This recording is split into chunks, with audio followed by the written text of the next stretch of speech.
Ito yung reception kay Pangulong Duterte noon. Ganito ang mga tao. Panoorin ninyo, ha? Ah.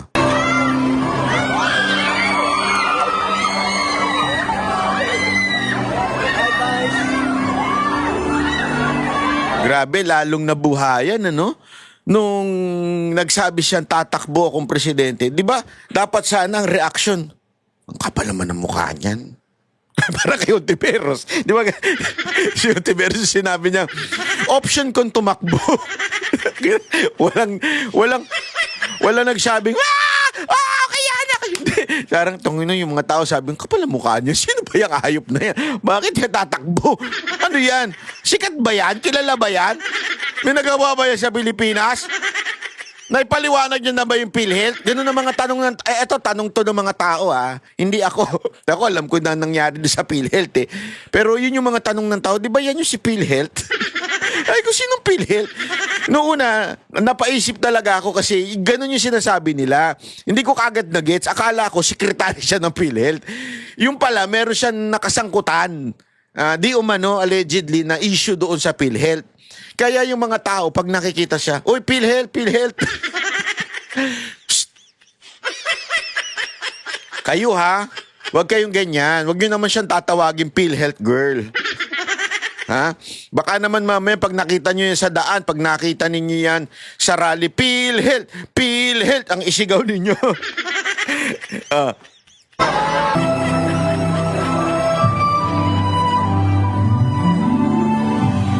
May music pa kasi makaka-copyright ako eh. Di naman eh. Kayo talaga tanggalin nyo na yung mga music nyo. Grabe oh. Pero Madam BP, ingat po kayo sa lahat ng inyong lakad ha. Grabe oh.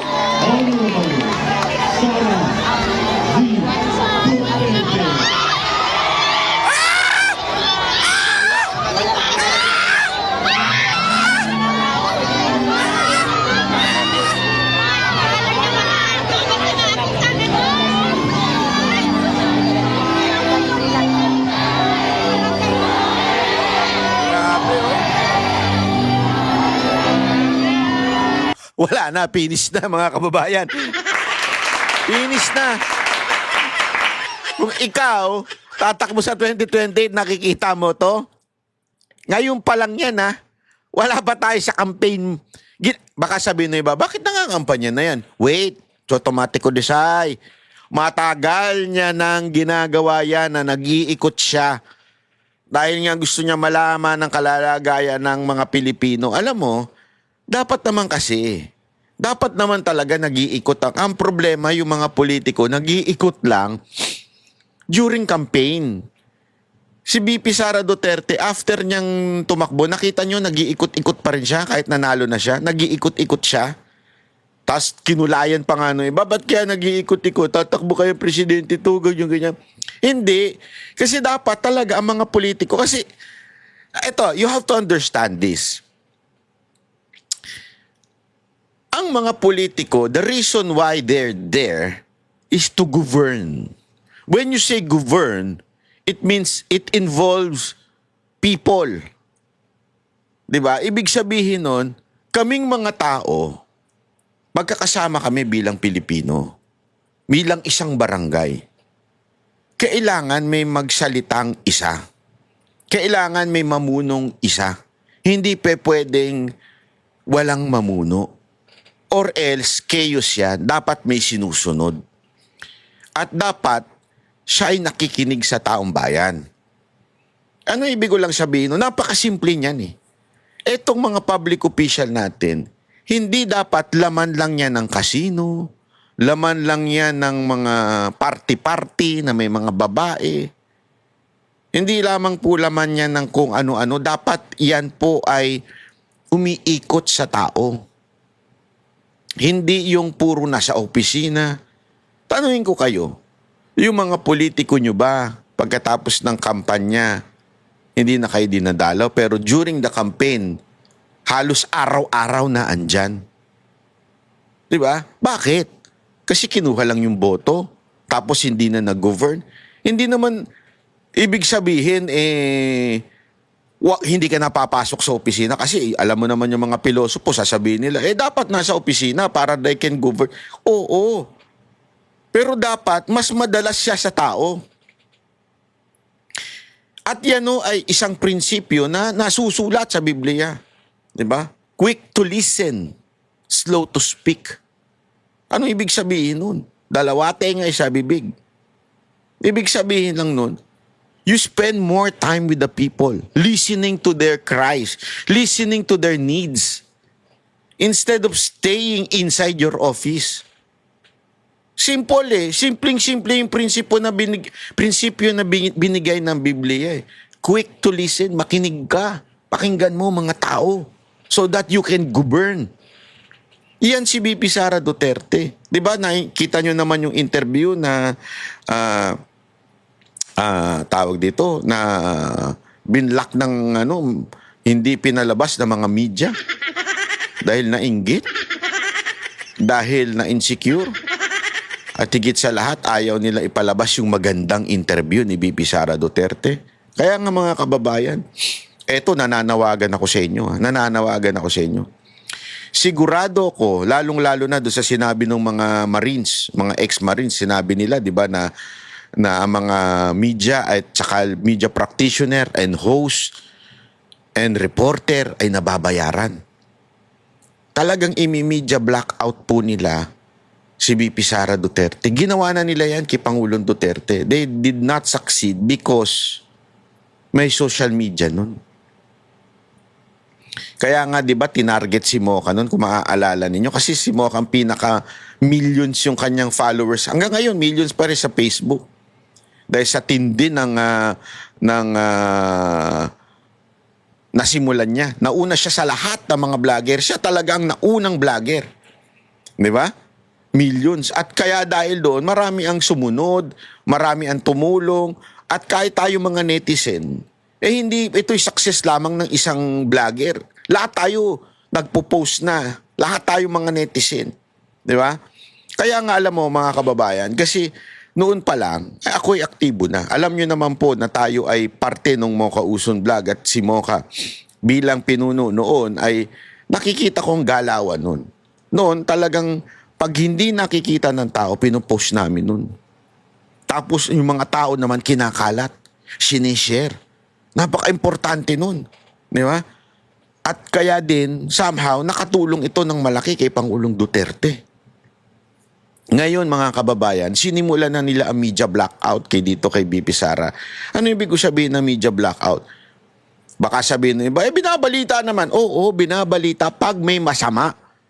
Pag may kaya silang i-twist, pag may kaya silang i-angle, yun ang kanila binabalita. Pero pag maganda ang kanyang sagot, mga interview, hindi binabalita. Kasi alam nyo, mga kababayan, nakita nyo naman yung interview ng SM9 do sa aming kay VP Sara Duterte. Doon talaga lumabas yung kanyang reason bakit siya tatakbo. Yung kanyang puso at panawagan tumakbo. Lumabas dun Marami nga ang nag-comment dun, talaga napaiyak sila And literal, kung hindi ko lang kaharap si VP Sara Duterte, malamang naiyak din ako. Kaya lang kasi very yung powerful yung niya, yung aura niya Medyo intimidating. Alam mo naman, tayo, mayabang na tayo malakas na yung natin yung banat natin. Pero nung nakaharap ko siya, para talagang, alam mo yung may anointing. David alam mo yun. Ganun Di ba? Talagang literal. Sabi ko nga, eto talaga, magiging pangulo ito. Pero, ngunit datapat subalit, mamaya ikikwento ko sa inyo ang maaaring dahilan na hindi siya maging pangulo. Dahil may nabalitaan tayo. O, panoorin pa natin to tuloy. Wala na ko na makuha na detalye nito. Sa niya mag-travel, diri pa dulog sa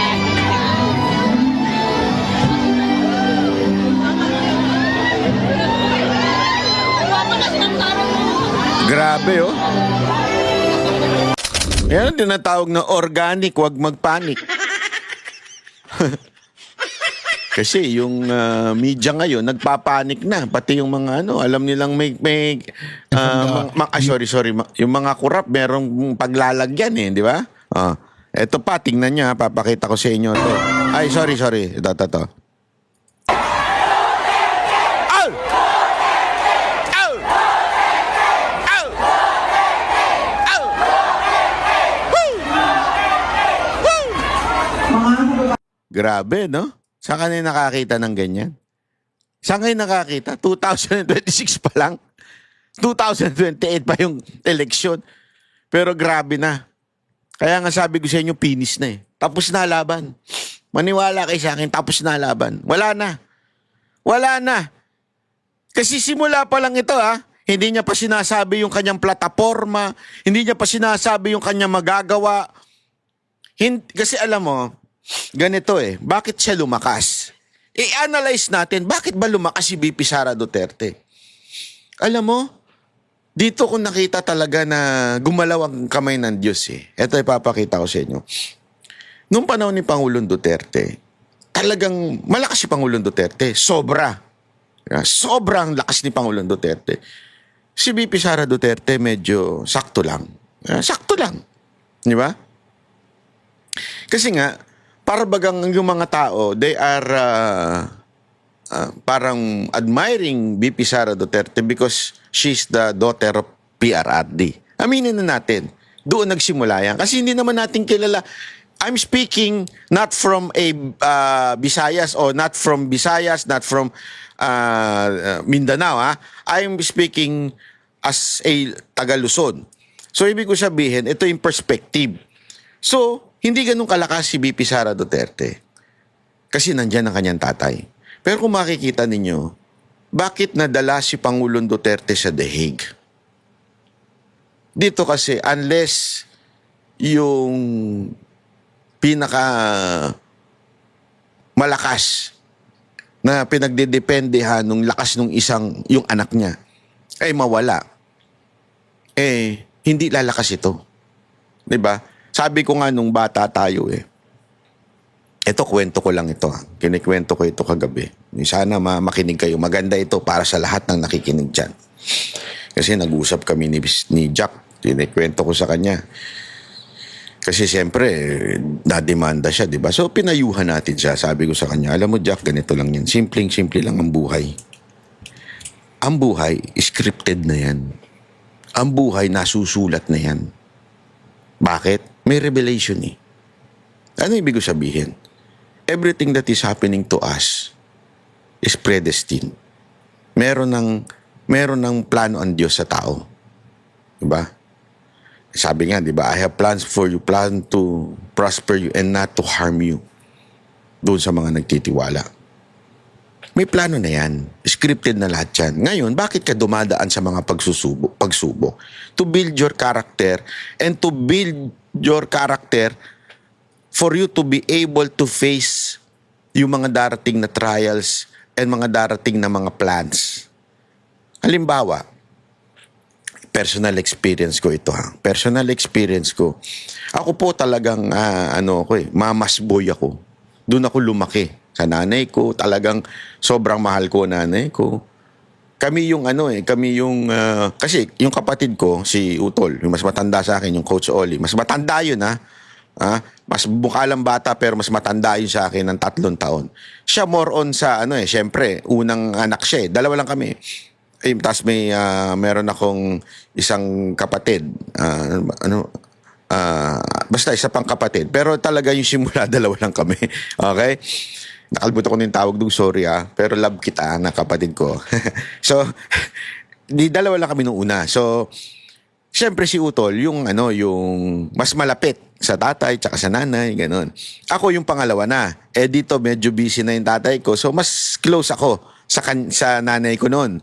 So, talaga ako, mamas boy ako. Tapos nung nagka-cancer siya, tapos nung namatay siya, talagang katabi ako noon. Nandun ako. And I saw it with my own eyes. Yung pangyayari na yun. I did not understand. Iyak ako na iyak. Siyempre, nanay ko yun, love na love ko yun. Tapos nung namatay siya, sabi ko nga sa sarili ko, bakit Lord? Diba? Bakit? hindi ko kaya nawala yung nanay ko. Ganon. Tapos doon ko lang na-realize na minsan kailangan dumaan ka sa ganon at tanggalin yun for you to be stronger. Di ba? Kasi may mga kakaharapin kang bagay sa mundo na ito. At that time, hindi ko nare-realize yun. Gets nyo? Kasi siyempre, hindi mo, pagka ganun ka marami sa atin dumadaan sa ganyang problema. Hindi mo ma-realize bakit ka dumadaan sa problema na yan. Sa dami-dami naman ng problema. Oo, meron na doon yung pagsisisi kasi kasalanan ko, kasi kasalanan niya. Marami. At ang demonyo, di ba? Sabi nga, accuser of the brethren, yan ang trabaho ng demonyo. Kasi ganito. Sisisihin ka, di ba? Ganun yun Pero tandaan mo, may plano. So, nung time na yun, na-build yung character ko. And I didn't know na ito pala yung patutunguhan ng aking buhay. Na may mga mas matitindi pang pagsubok, kailangan ko maging independent, kailangan ko humarap ng sobrang daming kaso. And sabi ko nga kay Jack noon, alam mo Jack, sa simula talaga medyo mai-stress ka, mapapraning ka. Diba? Malulungkot ka. Whether you like it or not, it's part. Sabi ko, ang tawag dito, yung go with the process. Na malungkot o minsan ma-depress o okay, go with the process. Pero always remember this, after this, you will be stronger. Yan ang importante. Kaya nga ako, sa dami na ng kaso ko, nakalimutan ko na ako ilang bilang Siguro mahigit ano na yun, mga 10, ganun. Lahat naman na-dismiss. Ngayon, iniisip ko, okay, so, kung magkakaso ko para, okay, sige, another, dagdag, ganun. Pero syempre, natuto tayo sa mga lesson doon sa mga kaso na yun. Pero, alam mo yun, lumakas ka ngayon kasi alam mo may kakaharapin ka pang mga pagsubok sa buhay. Alam mo, ganun na nangyari kay VP Sara Duterte. Minsan hindi natin ma-explain bakit ang isang bayaning pangulo, bakit ang isang pangulong umayos ng bansa natin ay dadaan sa ganitong problema. Dadaan sa ganitong pagsubok. We do not know, but God knows. And I think one of the reasons na nangyari yun, para kay VP Sara Duterte. Hindi nakalipad ng todo-todo ang agila nung naandyan si Pangulong Duterte. Pero nung nawala si Pangulong Duterte at nadala sa dahig, doon talaga yung wings ni VP Sara Duterte tumindi. Tapos, tumindi pa yung pagsubok. Sa tindi ng pagsubok, pansinin niyo yung pagsubok niya, kesa na bumabagsak siya, mas lalo siyang inaangat. Kasi hindi siya nadala. Hindi siya alam mo yun, hindi siya yung humina. Hindi siya umatras. Lalo siyang tumapang. Dahil doon sa pagsubok na yun. At nakita ng mga Pilipino yun. Habang yung bumabanat sa kanya, si Romualdez, si Marcos, bumabagsak unti-unti. Alam mo, there is, whether you like it or not, bahala na kayo kung maniniwala kayo o hindi. Sabi nga, there is a battle in heaven. Battle na talagang nangyayari between good and evil. Ito na sobrang kasamaan, sa tingin ko, tingnan niyo yung nangyayari, pumapayat sila, stress yan Gawa ng stress yan. Maybe they're not saying, or maybe they're not admitting it, pero subconsciously, in their minds, in their hearts, kaya bumabagsak ang katawan niyan. Physical is a sign of stress. Tingnan ninyo, si Boss Dada, si Jay Guevara, tsaka yung mga kasama ko, mga stress sa buhay. Mas mukha pang matanda sa akin. Joke lang, kahit matanda. Mas matanda ako sa kanila lahat pero mas mukha silang matanda. Stress sa buhay. Napasok pa, animal ka. Hindi, totoo naman Pagka tinan nyo, bumabagsak ang rating ni Marcos, ni Romualdez, si VP Sara, nakita nyo? Parang lalo siyang kumikinang. Mas lalo siyang blooming, ika nga. Hindi, honestly, nakita ko na siya noon. During the campaign of PRRD 2016, nakikita ko yung nasa side lang yan. Nasa gilid-gilid. Panoorin niyo yung mga rally, nasa gilid-gilid lang yan. Hindi siya ganyang ka-blooming. Hindi nga siya masyadong pinapansin eh. Pinapansin siya kasi ay anak siya ni PRRD. Pero ngayon, nung nakita ko siya, sabi ko, Madam, pwede. Hindi, totoo na nakita ko siyang, ganda nito ni Madam na iba na talaga. Mas lalo, doon mo makikita, ay grabe. God did something for this person. God prepared VP Sara Duterte. Nakita niya. Talagang na-prepare. Piniprepare siya. Kasi alam mo, sabi nga nila, ano ba ang katangian ng presidente na kailangan? 'Di ba? Kailangan matalino. Kailangan firm sa kanilang prinsipyo, yung kamay na bakal, 'di ba? Tapos kailangan strong din pagdating sa emotional, no? Lahat 'yan dinaanan ni VP Sara Duterte ngayon. Yung talino, nakita niya yung galawan ng pamahalaan kung paano nagkakaroon ng korupsyon. Yung firm dito kahit i-impeach siya, talagang firm siya. Kahit binabatigo siya kaliwat kanan, naging firm. Yung emotions, ngayon lalong lumakas. Alam mo yung sinasabi nila nag-breakdown si VP Sara Duterte during the Zoom meeting ng mga, hindi ako kasali doon nung vloggers doon. Alam mo, 'di ba doon parang yung emotion niya matindi. Pero ngayon makikita mo firm. Makikita mo yung emotion niya. Grabe, sabi ko, binago siya. Binago itong babaeng to. Kaya nga sabi ko, pinis na. Bakit? Yung mga tao na realize na VP Sara Duterte is a strong woman. Is a strong person. Nakita ng tao yun. Tapos, si VP Sara Duterte, yung kanyang karakter na build, lumakas. Talagang umaayos yung kanyang karakter. 'Di ba? Talagang hinanda siya. Alam mo, sorry wag kayo magagalit if I keep on saying na this is God's way of doing it. Pasensya na. I'm not a religious person. Hindi ako ako po ay hindi alam nyo naman, nagmumura ako. Pero pagdating sa ganito, nakikita ko yung galaw ng Diyos talaga sa kanya. Ang lupit kasi ito yung mga bagay na sabi ko nga, bakit pinabayaan ng Diyos na ang Pilipinas ay magkamarkos? Ibig bang sabihin nun, hindi mahal tayo ng Panginoon? Huwag nating kakalimutan, nung tinawag si David and Goliath, naalala ninyo? Sabi ni Zechariah, yung prophet, sabi, ikaw ang inanoint na susunod na hari. Ang tanong ko nga sa sarili ko, ba't di siya naging hari kagad-agad? Sinabi mo pa. Hindi naman, kasi it took time.